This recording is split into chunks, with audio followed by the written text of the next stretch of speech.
Une autre méthode pour construire la somme de deux vecteurs s'intitule la règle du parallélogramme. Cette méthode consiste à tracer la somme de deux vecteurs lorsqu'ils ont la même origine. On cherche à faire U plus V. On cherche à construire un représentant de U plus V. Un représentant de U plus V. Eh bien, on va les représenter avec la même origine. Ici, on va choisir le point A. Allons-y. Donc, un représentant du vecteur U d'origine A, même le représentant, et puis le représentant du vecteur V d'origine A. D'accord? Donc là, on a bien un représentant du vecteur U, c'est un vecteur qui a la même direction, le même sens et la même longueur, on dit aussi la même norme que le vecteur U. Pareil pour V, ici on a un représentant du vecteur V, et même le représentant d'origine A. On cherche à construire U plus V. Eh bien, le protocole est le suivant. On va appeler B l'extrémité de ce vecteur, C l'extrémité de celui-ci, et on va construire le point D qui est le quatrième point du parallélogramme A, B, D, C. D'accord? Et pour cela, on va utiliser le compas. Donc, ramenons notre compas.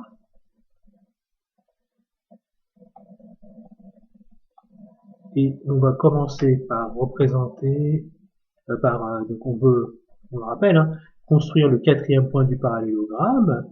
Et bien pour cela, il faut qu'on prenne la longueur AB. D'accord? Il faut qu'on prenne la longueur AB à l'aide du compas et qu'on la reporte à partir du point C.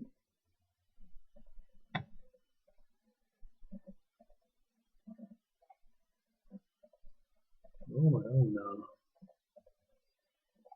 comme ceci. On peut faire juste un petit arc de cercle. Et puis, on va prendre la longueur AC. Voilà, la longueur AC que l'on va reporter à partir du point B.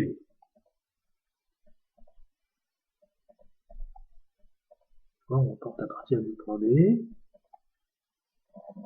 Le point d'intersection, ici, nous donne le quatrième point du parallélogramme. D'accord? Alors, pourquoi avoir construit ce quatrième point ici, du parallélogramme, le quatrième point du parallélogramme A, B, D, C? Eh bien, c'est parce que le vecteur U plus V, on va le faire en couleur différente, le vecteur U plus V, eh bien, c'est le vecteur AD. Alors, pardon.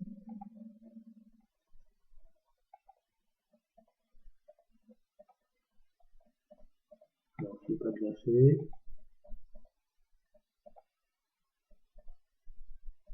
Voilà, U plus V, c'est le vecteur AD. On va expliquer pourquoi. D'accord? U plus V, c'est le vecteur AD. On résume et puis on va expliquer pourquoi. Donc, on cherche à construire la somme des deux vecteurs U et V, donc U plus V.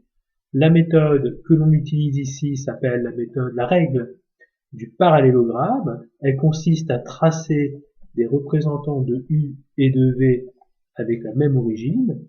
Ici, on a choisi le point A. Et après avoir construit le quatrième point du parallélogramme, donc ici le point D tel que A, B, D, C soit un parallélogramme, et bien un représentant du vecteur U plus V, c'est le vecteur AD.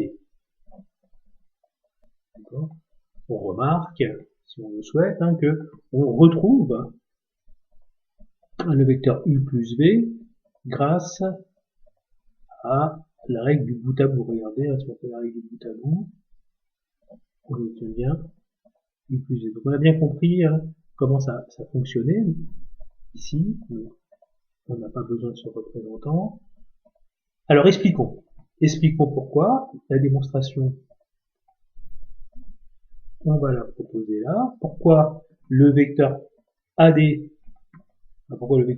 c'est bien un représentant du vecteur u plus v. Regardez.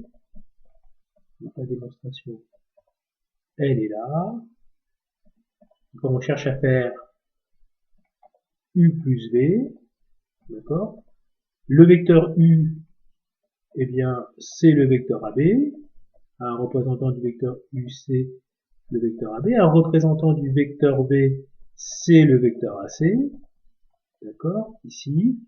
Et comme ici, on a un parallélogramme, eh bien, le vecteur AC, il est égal au vecteur BD. Puisqu'ici, on a un parallélogramme. On pourrait peut-être faire, pour être plus précis dans notre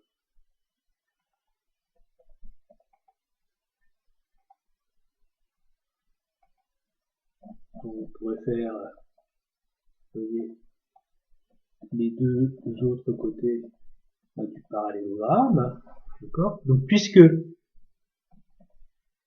ABD est un parallélogramme, eh bien le vecteur AC il est égal au vecteur BD. C'est pour ça ici qu'on le remplace, d'accord. Et puis là, regardez, il suffit maintenant de faire cette dernière somme, et là, on voit que l'on peut réduire cette somme grâce à la relation de Chasles. On le rappelle, la relation de Chasles, c'est lorsque l'extrémité du premier vecteur correspond à l'origine du second vecteur, ce qui nous donne bien le vecteur AD. Donc U plus V, c'est bien le vecteur AD. Ce vecteur-là. Donc la règle du parallélogramme permet de construire la somme de deux vecteurs lorsqu'ils ont la même origine.